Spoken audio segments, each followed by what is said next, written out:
II was not the first time that women in Australia entered the workforce or unions, and it's not the first time that women were part of union struggle and militancy.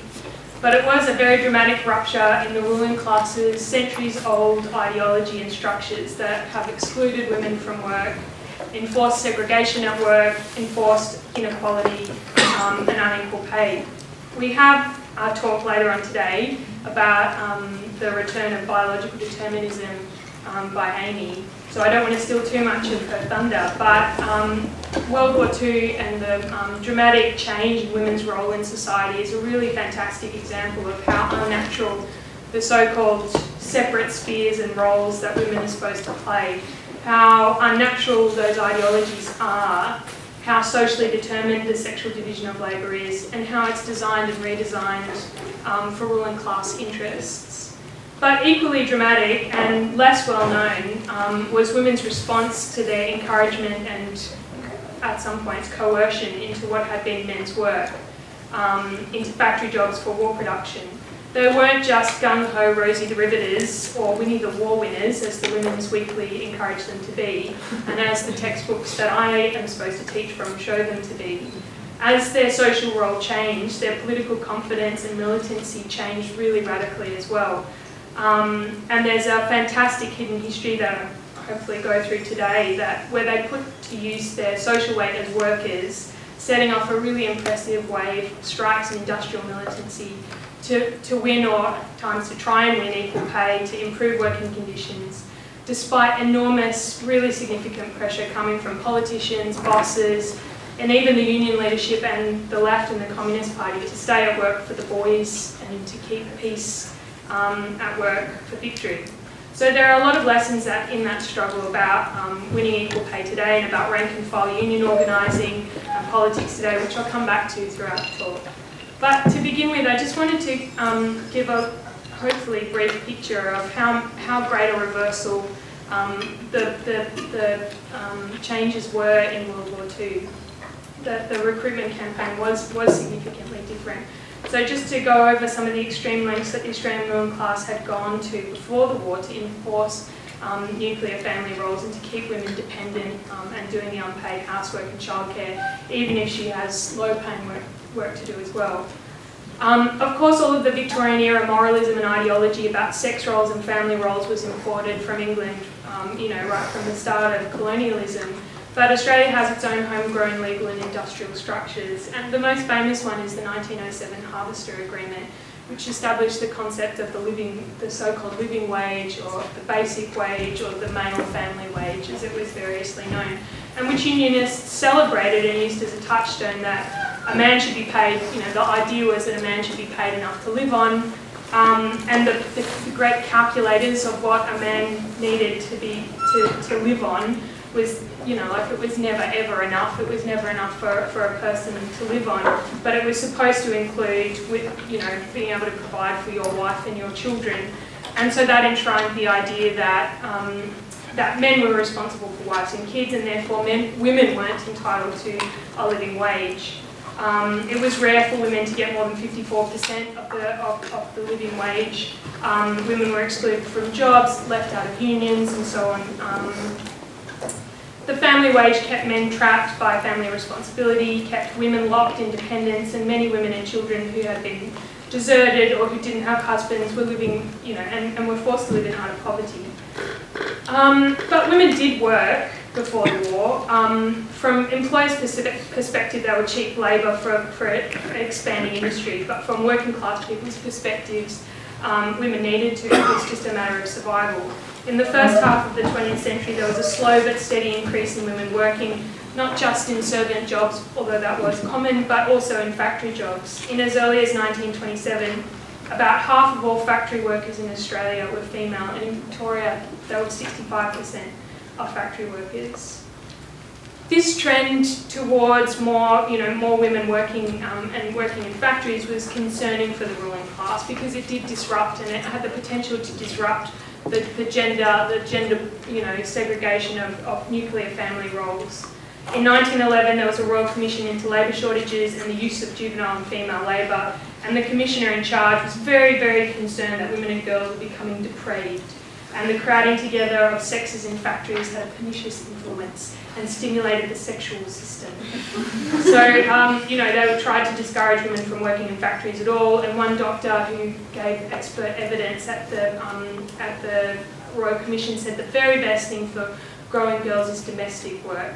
And he was staggered that, you know, some of the factory girls who spoke at the Royal Commission explained to him that domestic work was actually far harder than factory work. And of course tried to stop all married women from working. No married woman, they said, should be allowed into a factory at all if society paid due regard to the physique of the race. There's one particularly hilarious example for me that I think is particularly revealing of how volatile the idea of the sexual roles and the natural division of labour is.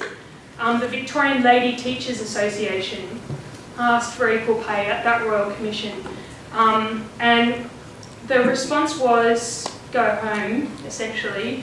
While it is freely admitted that woman has done a great deal in her own sphere of womanhood, she is, by reason of her natural frailty of body, unfitted to bear the physical strain inseparable from the vocation of a teacher. In a crisis, men endure strain much better than women. When you think about the feminisation of teaching, it's just pretty funny. So this, to deal with the fact though that women, more and more women were entering factories, despite all of the attempts otherwise, there was a really bizarre and absurd juggling of which roles in factories were women's roles and which ones were men's roles, and which industries were women's and which ones were men's. So clothing, textiles, shoes and food preserving were women's. And then in the 1920s, okay, women could work in metal and engineering, but only in the light and repetitive work such as core making, drilling and assembling. And that, you know, all sorts of different wage concepts were developed to make sure that women weren't getting men's wages. World War II was a really dizzying reversal of all of this, and the natural and eternal truths were completely shaken.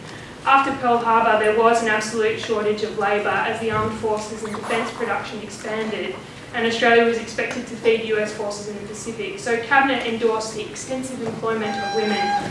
They registered women for employment, and there was a major recruiting campaign which the Women's Weekly took a lead in. Posters urged women to take a victory job. The Women's Weekly announced, Australia is calling on her women as never before.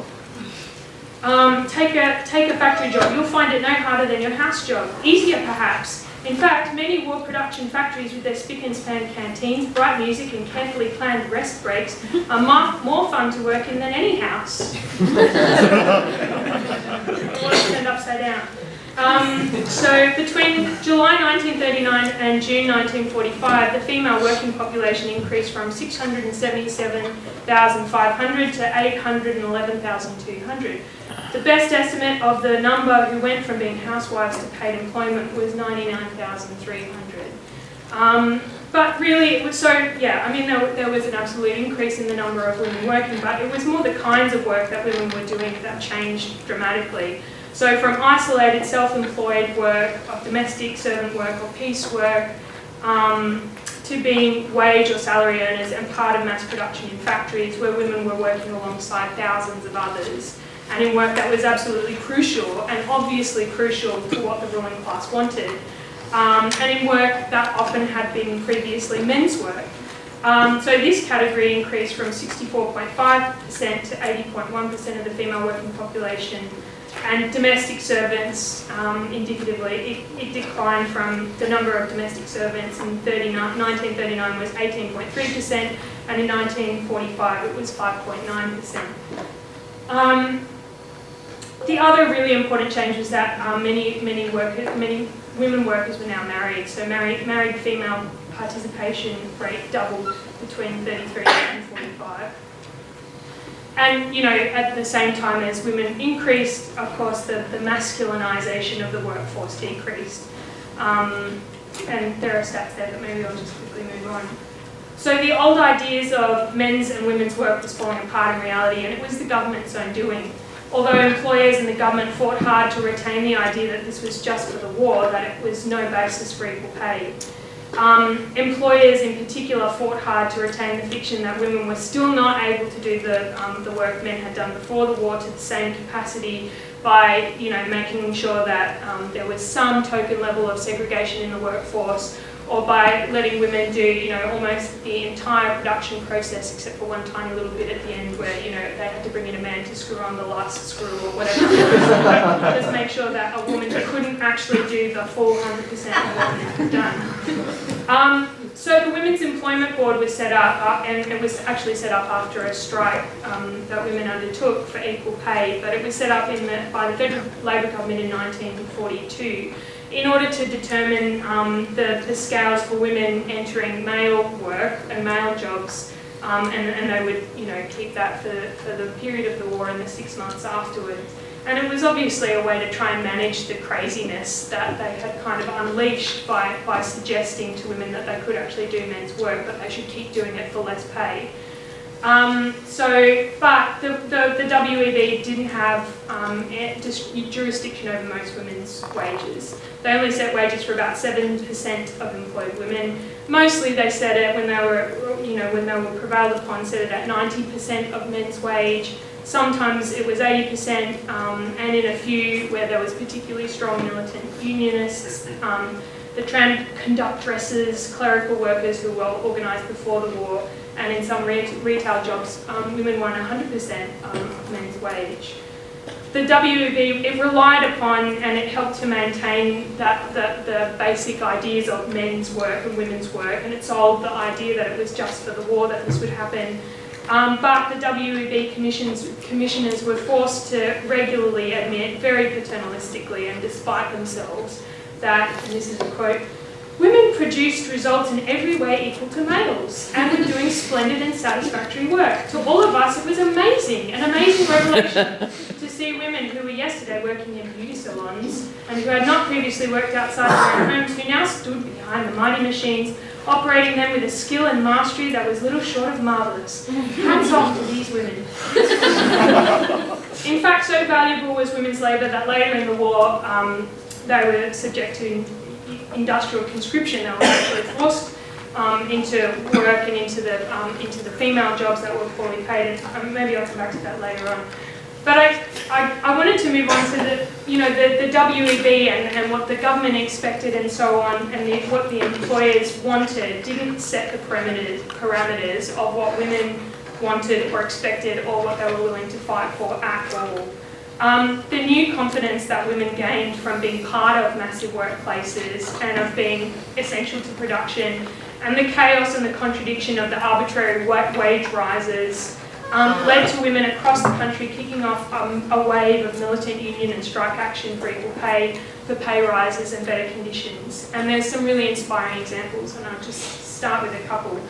The small arms and ammunition factory in Footscray was a pre-war employer of women, and therefore it was a women's factory and they were on women's wages. So the pay was lower than other munitions factories when the WEB set a higher rate.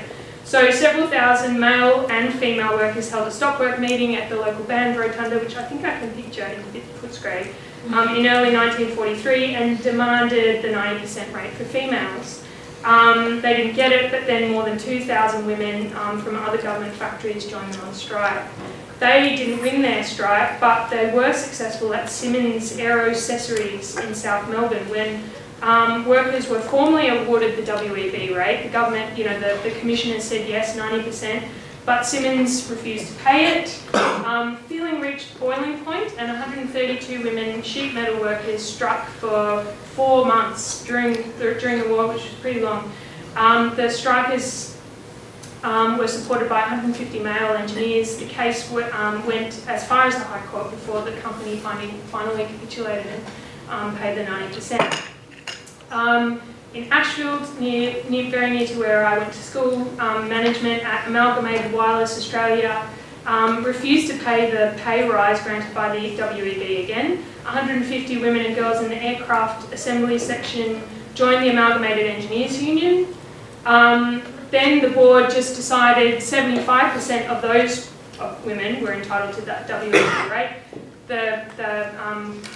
the workforce went on strike for 3 weeks, and they were eventually prevailed upon to go back to work to undertake legal proceedings. So I'm not sure how their strike went along.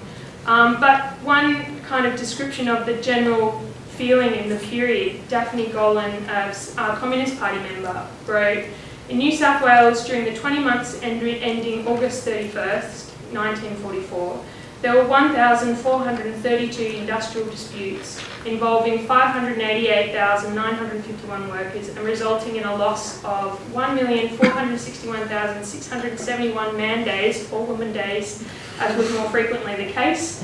At times in that period and since, industrial disputes wholly or partially deprived the neutral citizen of meat, bread, laundry, newspapers, tires, theatrical entertainment, hospital attention, buses and trams, coke for stoves, potatoes, restaurants, hot baths, country and interstate travel and other amenities." So you get the picture, they were really, really widespread. And they were not always successful. The employers, as you probably get the picture from those anecdotes that I told you, the WWII, even when it said you have to pay the 90%, the employers were were very intransigent and reluctant to do it, often because they could see, they were very ideological about it and could see that after the war, if they set a precedent of paying women equal wages, then that would be a little dilemma for them in the long run. But it's particularly interesting because the government was willing to pay for those pay rises. There was a cost-plus system during the war, so the government would have covered all the cost of the wages. It wouldn't have cost those employers a cent to raise the wages of for those women, but they were intransigent. So they had to fight. Women did have to fight hard, but when they did fight, as opposed to leave it to the courts or leave it to the WEB, they were far more successful than the courts.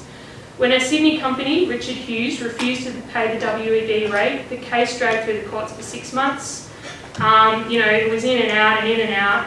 And when the women finally realised that they were getting nowhere, a strike and a lockout quickly led to a settlement involving $6,000 in back pay.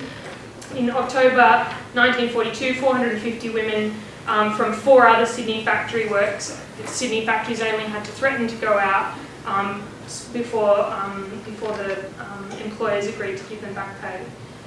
Which all of this, I think, the capacity of industrial action to kind of force the point of equal pay and make it happen very, very quickly. It makes me think a lot about the equal pay campaign that's been run by the childcare, all the unions being represented by the childcare workers that have, made the case for years and years that childcare workers are not being paid. They're being underpaid because they're women, but there hasn't been industrial action over it so far, so they could take a leaf out of these women's books. Can you see that 17? 17, okay. All right. The level of industrial militancy was particularly impressive, though, when you consider the forces aligned against women.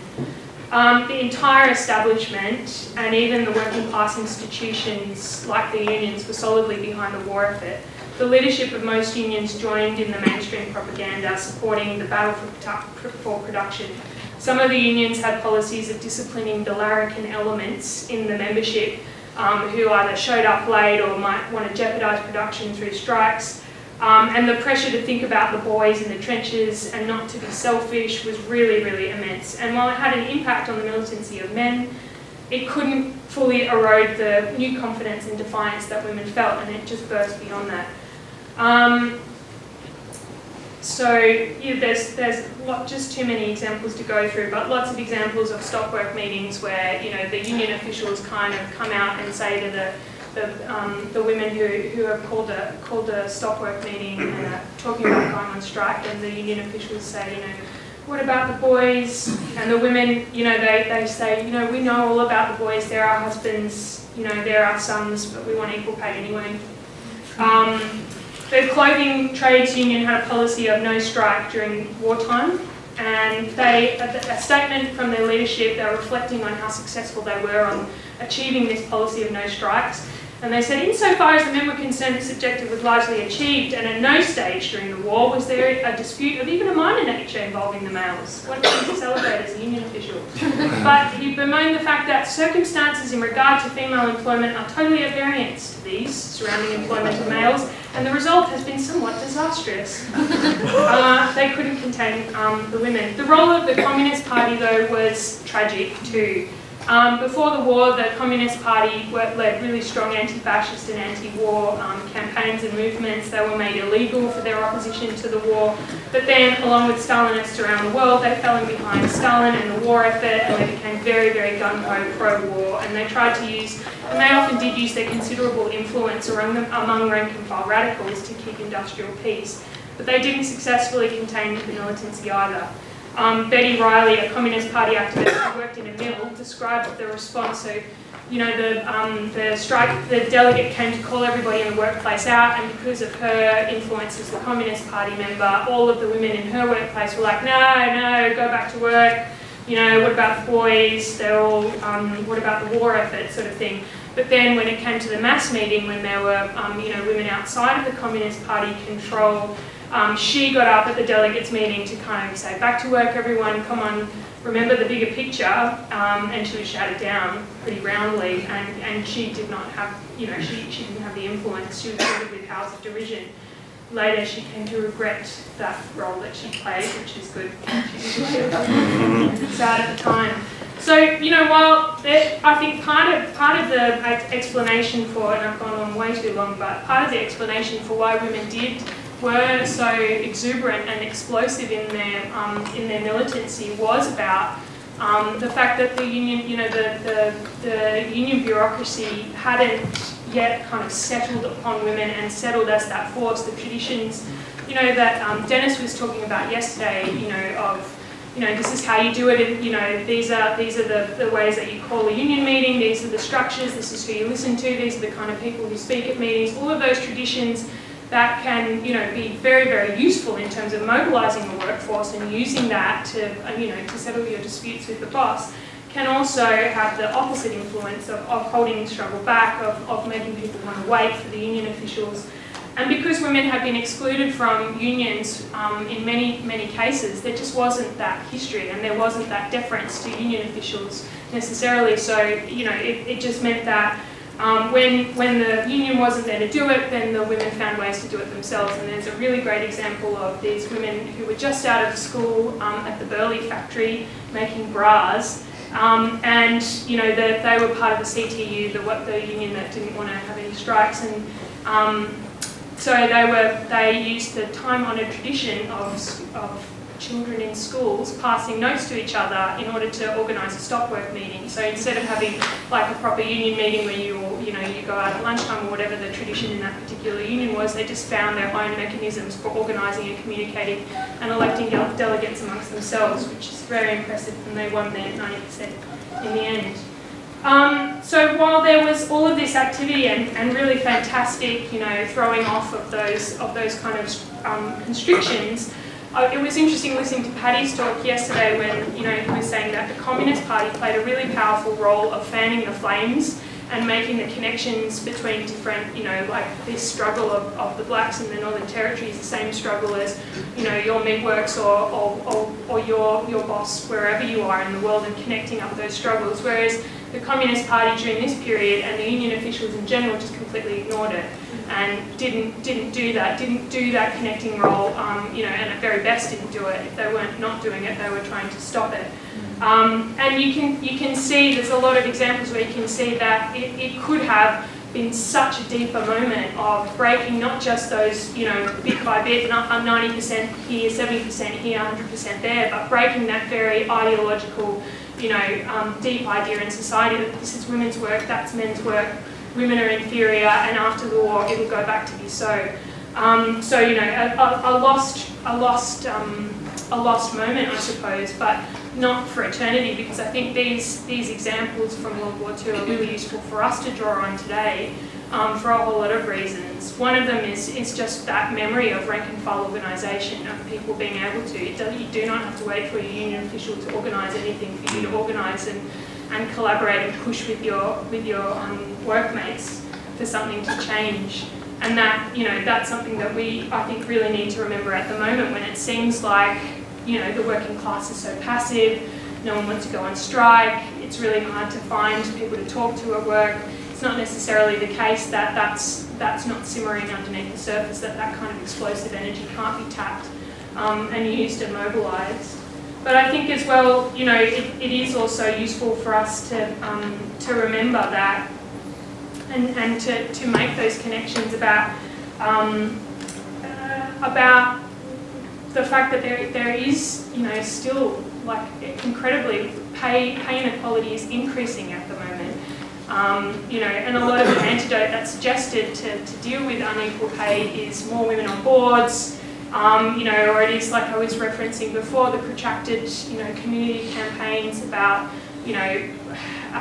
women, trying to win the idea in the community that women deserve more. And I think that's overwhelmingly that's my sense, that, among the working class, it's very hard to dispute that people don't think that women deserve equal pay and that they shouldn't be paid less based on, their particular ability to care more or, do a certain kind of work, which is just patently false. But unless we fight for it, if it remains in that field of the courts that are eternally ignored or the community campaigns that are eternally ignored, and it doesn't turn into that industrial power that we do have and that women workers do have in particular, then we aren't going to be able to have the breakthroughs that we did see during World War II and that we could see again in the future.